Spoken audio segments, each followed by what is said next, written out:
Pilpres 2024 membuka kembali kisah asmara Prabowo Subianto dan Titik Soeharto yang berakhir dengan perpisahan puluhan tahun silam. Sebagai pengingat, Prabowo resmi menikahi Siti Hediati Haryadi pada tahun 1983. Pasangan itu lantas dikaruniai anak pada tanggal 26 Maret tahun 1984.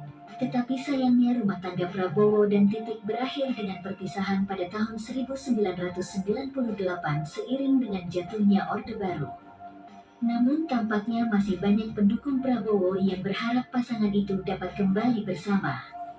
Tak heran bila Istora Senayan sempat diguncang dengan teriakan balikan ketika Prabowo dan Titik hadir di satu acara yang sama pada Rabu tanggal 14 Februari tahun 2024 malam. Bukan tanpa alasan, sepertinya memang banyak warganet yang belakangan dibuat gemas sekaligus terenyuh dengan kisah cinta pasangan berbeda usia 8 tahun tersebut.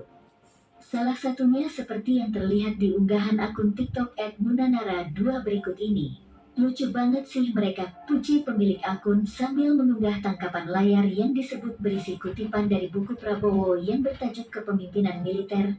Dilihat pada Minggu tanggal 25 Februari tahun 2024. Di tangkapan layar itulah terungkap panggilan khusus Prabowo untuk Titik yang kini sudah berpisah dengannya.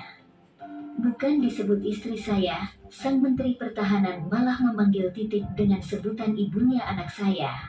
Pak Prabowo itu kalau sebut Bu Titik bukan istri saya tapi ibunya anak saya.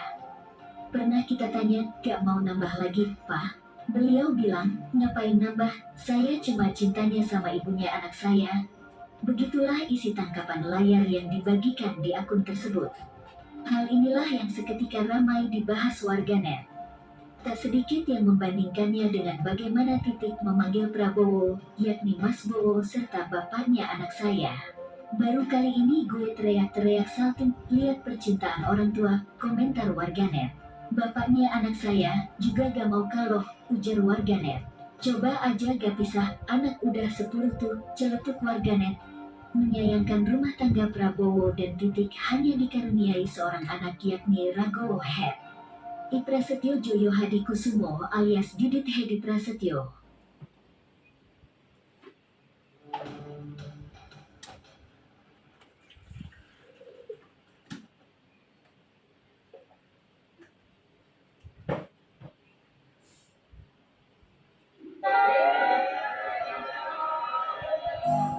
Ibu negara adalah gelar tidak resmi, digunakan di beberapa negara untuk pasangan kepala negara.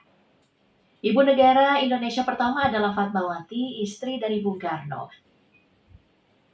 Dijuluki Sang Merpati dari Bengkulu, Ibu Fatmawati adalah penjahit sang saka merah putih yang pertama yang dikibarkan pada 17 Agustus 1945.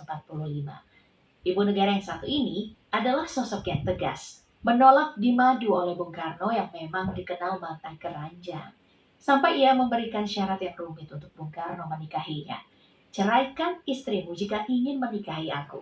Pernyataan ini yang menjadikan dia sebagai sosok anti poligami. Syarat diterima, Bung Karno pun menceraikan Inggit Garnasih, perempuan tangguh lainnya yang menemani sang proklamator dalam perjuangannya merebut kekuasaan kolonial. Bernama asli Fatimah, lahir di Bengkulu pada tanggal 5 Februari 1923. Putri tunggal keluarga Hasanuddin dan Siti Khadijah, pasangan bangsawan keturunan kerajaan Indrapura Muko-Muko. Soekarno dan Fatmawati menikah pada tahun 1943. Saat menikahi Fatmawati yang berusia 20 tahun, Bung Karno sibuk dengan kegiatannya di Jakarta, sementara Fatmawati berada di Bengkulu. Maka itu pengucapan ijab kabul dengan ayahanda Fatmawati diwakili kerabat Bung Karno, Obseter Saryono. Pandangan anti poligaminya itu pula yang membawanya untuk pindah ke rumah di Jalan Sriwijaya, Kebayoran Baru, meninggalkan istana saat Bung Karno mulai gatel lagi. Beliau memilih hidup tanpa sosok suami dan tinggal di rumah pribadinya, meski status pernikahannya belum terputus atau diceraikan. Beliau meninggal pada 14 Mei 1980 di General Hospital Kuala Lumpur karena serangan jantung seusai ibadah umroh di Mekah. Jenazahnya dimakamkan di TPU Karet Bifak, Jakarta. Ibu negara kedua kita ini adalah Raden Ayu Haji Siti Hartinah atau sering disebut Ibu Tin, adalah istri dari Pak Harto. Sosok perempuan dengan senyum manis, anak dari RM Sumarhajomo dan Raden Ayu Hatmanti Hatmohudoyo, juga dari keluarga bangsawan. Mereka menikah karena didorong terus oleh keluarga. Meski sempat Soeharto insecure karena berasal dari keluarga biasa. Tapi kasih Soeharto cukup besar. Setelah menikah, Pak Harto sering meninggalkan sang istri karena tugas militer.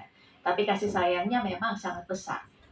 Terbukti saat Soeharto tampil membela proyek pembangunan Taman Mini Indonesia Indah atau TMII yang digagas TIN. Padahal pembangunan TMII kala itu banyak diprotes karena dianggap tidak bermanfaat dan mubazir.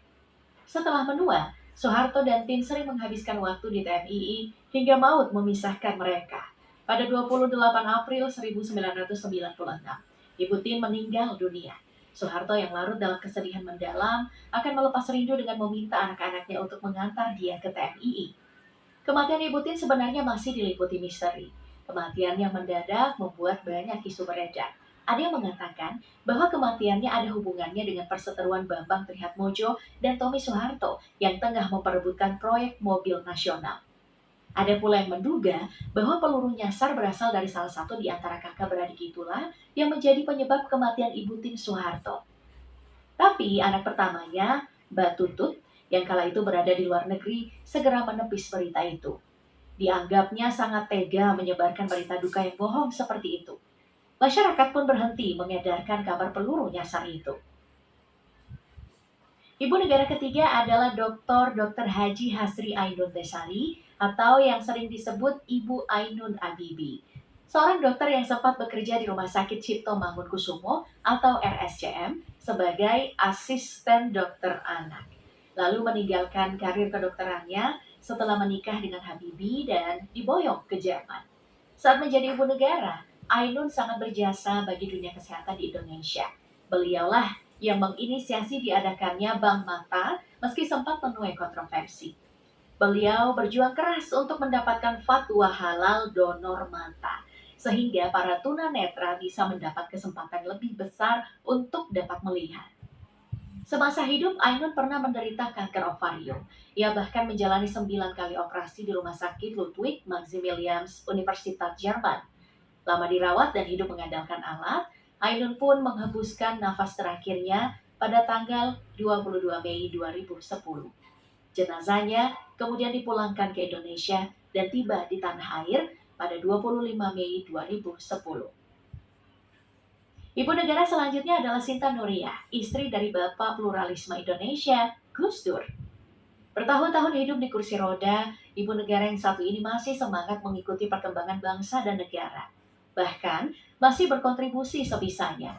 Strata 2 mengambil fokus studi kajian perempuan, mantan ibu negara ini masih terus mengawasi kasus dan wacana tentang keperempuanan di berbagai daerah. Sinta Nuriyah lahir dan dibesarkan di lingkungan pesantren. 13 kali dijodohkan, jodohnya ternyata berlabuh kepada seorang anak kiai besar NU, Abdurrahman Wahid. Menikah jarak jauh saat Gus Dur masih belajar di luar negeri, lalu menikah kembali saat pulang ke Indonesia.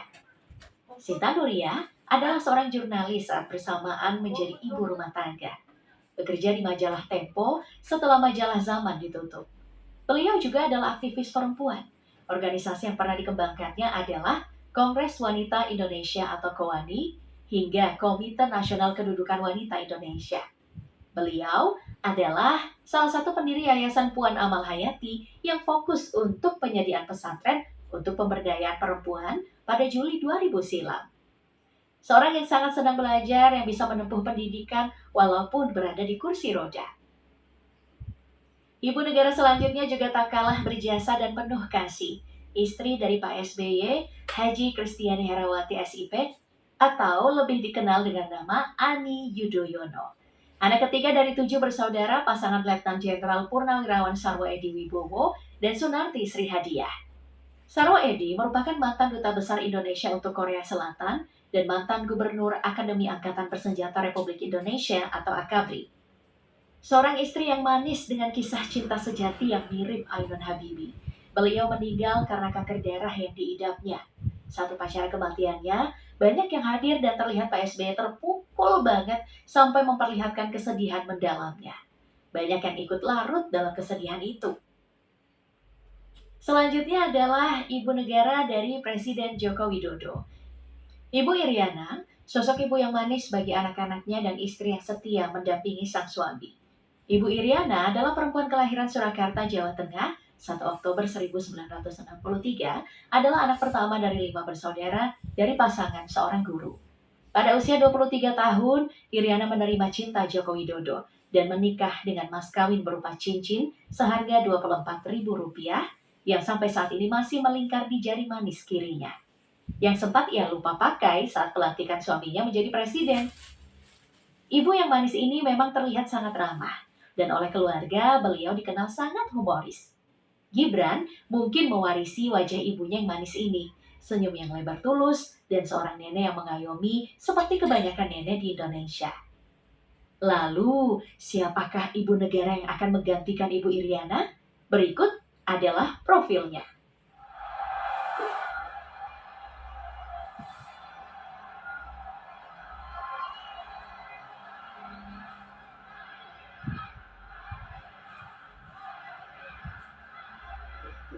Mungkin ungkapan jika tidak denganmu, maka tidak dengan siapapun, memang udah cocok deh buat mereka berdua.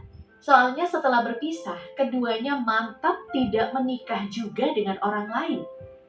Prabowo Subianto dan Titi Soeharto pertama kali bertemu saat Titi menjadi murid dari Sumitro Joyo Hadikusumo, seorang tokoh ekonomi dan politisi ternama, yang tak lain adalah bapaknya Prabowo. Sebelumnya Prabowo sebenarnya udah pernah mencoba menjalin hubungan dengan beberapa perempuan lainnya. Namun, suatu hari ia memutuskan untuk meminta izin kepada Sumitro untuk diperkenalkan kepada Titi Soeharto. Kala itu Sumitro sempat berpesan, "Kalau kali ini kamu tidak serius, payah deh kamu." Lewat pertemuan itu terjalinlah kisah asmara antara Prabowo dan Titi yang berlangsung selama 2 tahun.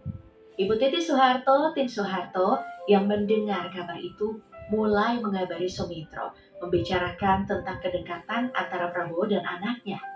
Tak lama kemudian, Cho Hok Sui, seorang kepercayaan Prabowo Sutejo, datang untuk mendorong Sumitro agar segera meresmikan hubungan antara Prabowo dan Titi. Sumitro pada saat itu masih merasa bingung.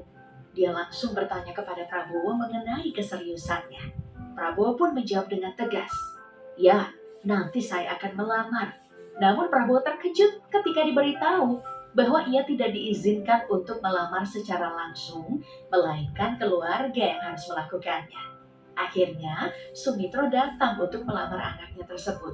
Dia melakukannya dengan tulus dan menggunakan bahasa Indonesia. Jawaban dari Pak Harto saat itu, "Pak Mitro, tentu kamu merasa sangat bahagia. Namun, saya perlu berbicara terlebih dahulu dengan kedua anak ini untuk memberikan nasihat. Kita harus mempertimbangkan bahwa ini akan menjadi sorotan masyarakat. Mengingat saya sebagai kepala negara dan Pak Mitro sebagai seorang cendekiawan terkemuka."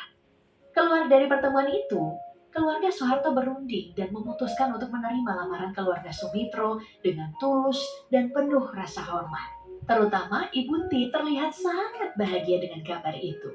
Pernikahan Prabowo Subianto dan Titi Soeharto kemudian dilangsungkan pada tanggal 8 Mei 1983 di Taman Mini Indonesia Indah. Acara pernikahan mereka diadakan dengan megah dan memakai adat Jawa sebagai tata cara pelaksanaannya. Umar Wirahadi Kusuma, Wakil Presiden Indonesia saat itu, menjadi saksi dari pihak Soeharto. Sementara M. Yusuf, Ketua Badan Pemeriksa Keuangan dan mantan Panglima ABRI, menjadi saksi dari pihak Sumitro. Acara pernikahan ini menjadi sebuah peristiwa yang disaksikan oleh banyak orang dan menjadi topik hangat dalam masyarakat pada saat itu. Setahun setelah pernikahannya, lahirlah seorang putra yang diberi nama Ragowo Hedi Prasetyo, yang akrab disapa dengan Didit Prabowo. Didit dilahirkan di Jakarta pada tanggal 22 Maret 1984.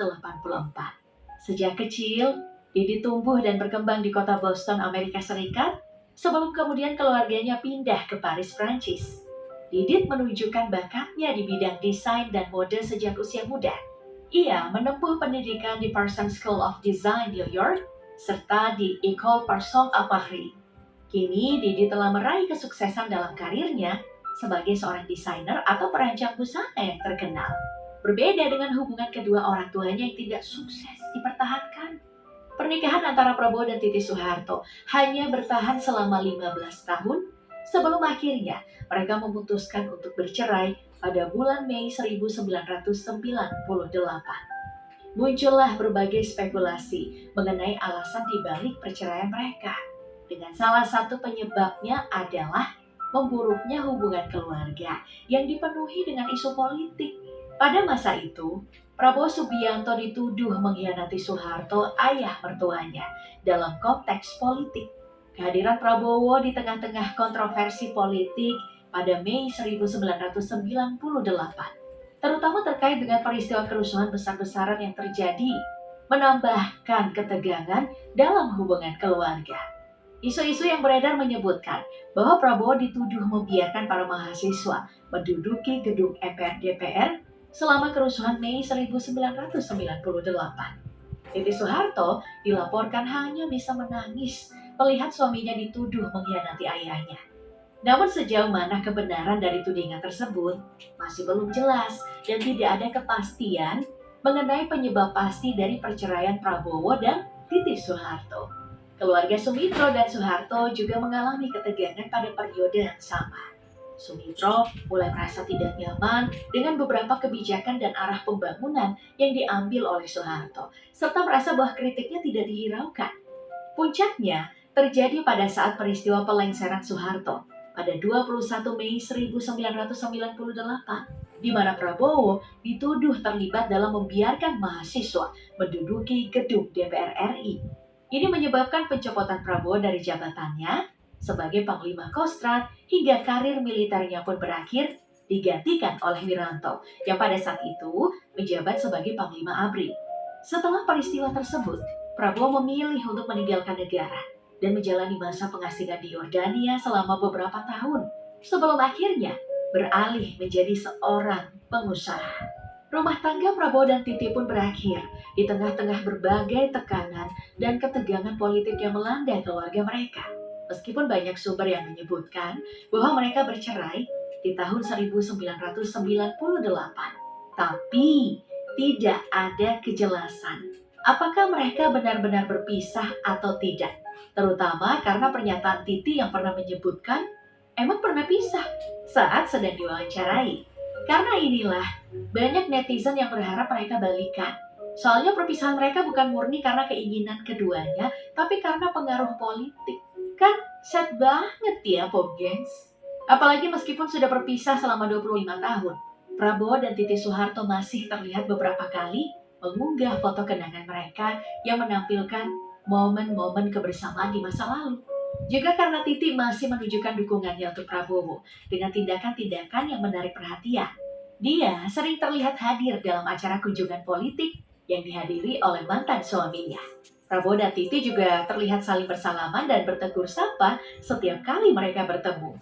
Suasana ini juga terlihat saat Prabowo memberikan pidato kemenangan di Istora Senayan setelah dinyatakan unggul dalam hasil perhitungan cepat atau quick count sementara di Pilpres 2024. Saat menyebutkan nama-nama tokoh yang hadir dalam Partai Koalisi Indonesia Maju, Prabowo juga menyebut nama Titi Soeharto yang duduk bersebelahan dengan putranya Didit. Titi kemudian berdiri sambil melambaikan tangannya. Ibu Titi Soeharto.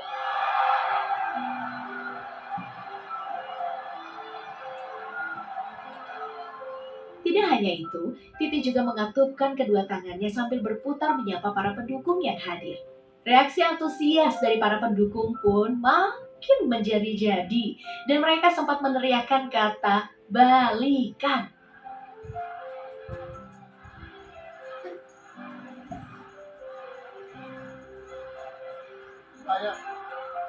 Balikan ketika Prabowo menyebut nama Presiden kedua RI Soeharto. Cie, jadi bakal balikan gak nih?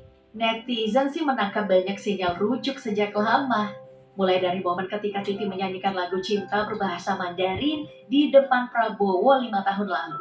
Lalu cara Prabowo mengukir senyum saat doi menyebut nama Titi di depan umum. Sampai kejujuran Titi yang menceritakan bahwa hubungan keduanya masih baik-baik saja dan komunikasi masih lancar di tengah kesibukan masing-masing. Sebelumnya, Titi juga dikabarkan tiba-tiba bergabung dengan partai yang dibentuk Prabowo, yaitu Gerindra. Jadi tunggu apa lagi nih? Sesuai harapan banyak netizen, semoga mereka bisa kembali bersatu, menebus hari-hari bersama yang telah hilang dulu akibat ego penguasa. Asik.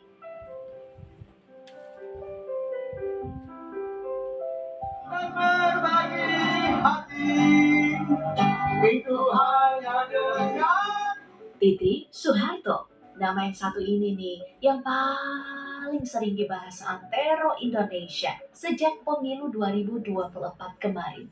Kemenangan pasangan Prabowo Gibran versi quick count dari beberapa lembaga survei memang menghangatkan hubungan keduanya yang juga didukung oleh netizen. Bisa dilihat dari postingan Instagram Titi yang memperlihatkan Titi, Prabowo, dan anak mereka Didit Prabowo. Like-nya sampai 1 juta dengan jumlah komen lebih dari 30.000. Nah, jika nantinya hasil real count memperlihatkan kalau Prabowo emang menang satu putaran dan fix jadi presiden Indonesia, maka Titi dirumorkan akan menjadi ibu negara kita. Hal ini akan membuat untuk pertama kalinya Indonesia memiliki ibu negara dengan jejak karir politik. Karena seperti yang kita tahu, kalau Titi Soeharto memang sudah malang melintang sebagai seorang politisi. Lahir dengan nama Siti Hediati Haryadi pada 14 April 1959 di kota Semarang. Wanita yang kerap disapa Ibu Titi Soeharto ini merupakan anak keempat dari 6 saudara, hasil pernikahan Presiden kedua Indonesia, Soeharto dan Siti Hartina atau Ibu Titi. Di tahun 1965, saat Titi menginjak umur 7 tahun, Soeharto secara resmi menjabat sebagai Presiden Indonesia. Kebanyakan hidup Titi dihabiskan di ibu kota. Dalam jenjang pendidikan yang diketahui, dia bersekolah di SMA Negeri 3 Jakarta pada tahun 1974 sampai 1977. Pendidikan ini kemudian dilanjutkan ke Fakultas Ekonomi Universitas Indonesia tahun 1978 hingga tahun 1985. Nah, saat mengecap pendidikan tinggi inilah di tahun 1983, Titi menikah dengan Prabowo Subianto. Perjalanan pernikahan keduanya adalah salah satu perjalanan cinta yang paling banyak dibicarakan sekarang. Bagaimana tidak, rumah tangga yang telah dijalani selama belasan tahun dan dikaruniai satu anak tersebut harus kandas di tahun 1998. Bertepatan dengan turunnya Soeharto dan juga jatuhnya masa Orde Baru. Sampai sekarang belum ada kejelasan tentang hubungan keduanya dan desas-desus sebab perceraiannya juga masih menjadi misteri. Salah satu spekulasi paling banyak dipercaya oleh orang-orang adalah karena memanasnya hubungan antara keluarga Prabowo dan keluarga Titi Soeharto pada masa tersebut. Ayah Prabowo, yaitu Sumitro Joyo Hadikusumo, sangat getol untuk mengkritik pemerintahan Orde Baru di era 90-an. Bahkan, pada tahun 1993, Sumitro menjadi gaung paling besar yang membahas kebocoran anggaran negara yang mencapai 30% karena praktik korupsi, kolusi, dan nepotisme yang terjadi. Tidak bisa dipungkiri, rumor yang diungkap Sumitro itu menjadi salah satu faktor demo besar pada tahun 1998 yang membuat Presiden Soeharto turun tahta. Nah, saat kejatuhan Orde Baru pada tahun 1998, keluarga Cendana merasa kecewa dengan Prabowo yang dianggap membiarkan mahasiswa menduduki gedung DPR MPR RI pada masa tersebut. Prabowo dicap gagal sebagai Pangkostrat atau Panglima Komando Strategi Angkatan Darat karena kerusuhan tidak kunjung mereda. Setelah itu, Prabowo terus mendapat tekanan dari elit politik Indonesia yang menaikkan tensi kedua keluarga jadi lebih besar. Di masa tersebut juga, Prabowo dipecat karena pelanggaran HAM berat dengan kasus penculikan aktivis. Setelahnya kita tahu kalau Prabowo hengkang ke Yordania untuk pengasingan diri. Setelah kepergian Prabowo, hubungan dan Titi diasumsikan telah berakhir. Sejak tahun 1998 hingga tahun 2024 sekarang, atau lebih dari 25 tahun, keduanya belum menikah lagi, yang membuat kisah cinta ini makin membuat netizen penasaran.